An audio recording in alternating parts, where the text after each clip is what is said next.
soo saarayaasha aflaanta Bollywoodka ee dalka Hindiya ayaa ka carooday sharciyo ay dowladda dalkaasi soo jeedisay oo ay ku sheegeen in dowladdu ay doonayso inay yeelato awoodo badan oo faafreeba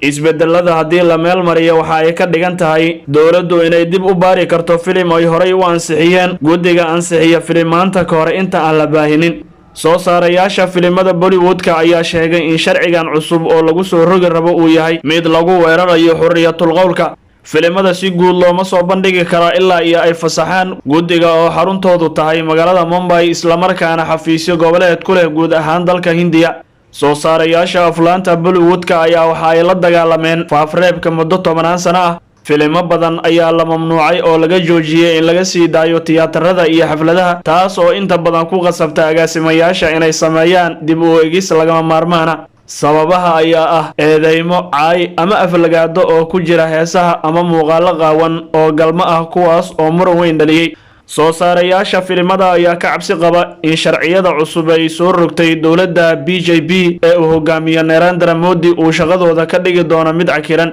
sharcigan cusub ee loo yaqaano xeerka cusub ee filimada 2022 ayaa dowladda siinaya awood ay dib u eegis ugu sameynayso filimada soo socda iyo kuwii horeba tani waxa ay ka dhigan tahay in dowladdu ay kala noqon karto ruqsadda filimada qaar iyadoo lagu saleynayo cabashooyinka dadweynaha xitaa haddii guddiga faafreebka uusan u arkin wax dhibaato ah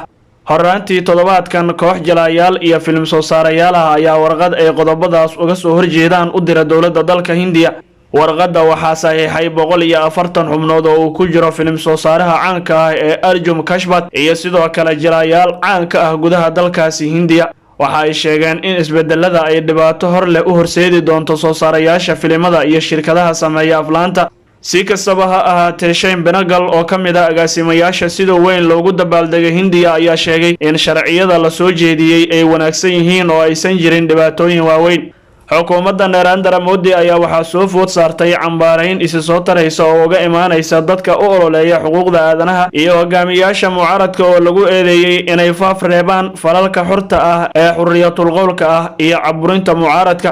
dowladda ayaa sidoo kale soo bandhigtay sharciyo cusub oo looga dalban karo shirkadaha tiknoolajiyadda iyo kuwa warbaahinta bulshada inay saaraan ama bixiyaan waxyaabaha ku jira haddii ay weydiistaan hay'adaha sharci fulinta ama hay'adda garsoorka guud ahaan warbixinteennii caawa ayaa intaa ku dhan tan iyo teena tan xigta nabadgelyo